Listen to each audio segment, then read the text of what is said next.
എല്ലാവർക്കും സുഖമല്ലേ? മഴയൊക്കെ അല്ലേ? തണുപ്പൊക്കെ ഉണ്ടോ? ഇന്നത്തെ കുക്കിംഗ് വീഡിയോയിലേക്ക് എല്ലാവർക്കും സ്വാഗതം.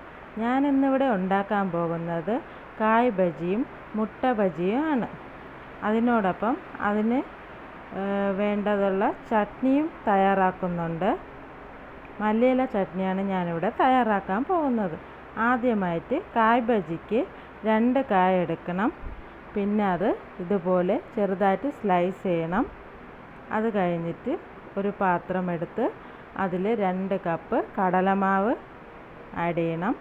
അതിലോട്ട് 1.5 ടീസ്പൂൺ മുളക് പൊടി ആഡ് ചെയ്യണം. എന്നിട്ട് ഒരു നുള്ള് കായപ്പൊടി ആഡ് ചെയ്യണം.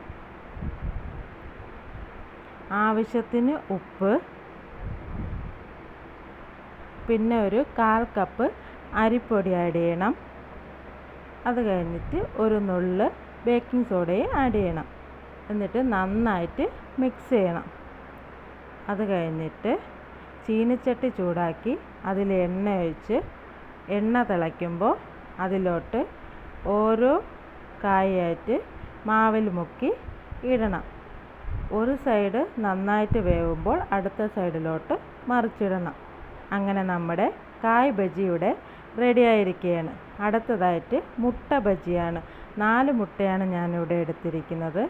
നേരത്തെ പറഞ്ഞ പോലെ 1 കപ്പ് കടലമാവ്, പിന്നെ 1.5 ടീസ്പൂൺ മുളക് പൊടി, ഒരു പിഞ്ച് കായം പൊടി, പിന്നെ ആവശ്യത്തിന് ഉപ്പ്, 1/4 കപ്പ് അരിപ്പൊടി, പിന്നെ ഒരു നുള്ള് ബേക്കിംഗ് സോഡ. എന്നിട്ട് അത് നന്നായിട്ട് മിക്സ് ചെയ്യണം. നമ്മൾ ഈ 4 മുട്ടയും വേവിക്കണേ. വെന്ത് കഴിഞ്ഞിട്ട് അത് പകുതിയായിട്ട് മുറിച്ചെടുക്കണം. എന്നിട്ട് നേരത്തെ പറഞ്ഞ പോലെ ചീനിച്ചട്ടി ചൂടാക്കി അതിൽ എണ്ണ ഒഴിച്ച് എണ്ണ തിളയ്ക്കുമ്പോൾ അതിലോട്ട് ഓരോ മുട്ട മാവിൽ മുക്കി ഇടണം. ഒരു സൈഡ് വേവുമ്പോൾ അടുത്ത സൈഡ് മറിച്ചിടണം. അങ്ങനെ നമ്മുടെ മുട്ട ബജിയുടെ റെഡിയായിരിക്കുകയാണ്. അടുത്തതായിട്ട് നമുക്ക് മല്ലിയില ചട്നി ഉണ്ടാക്കാം.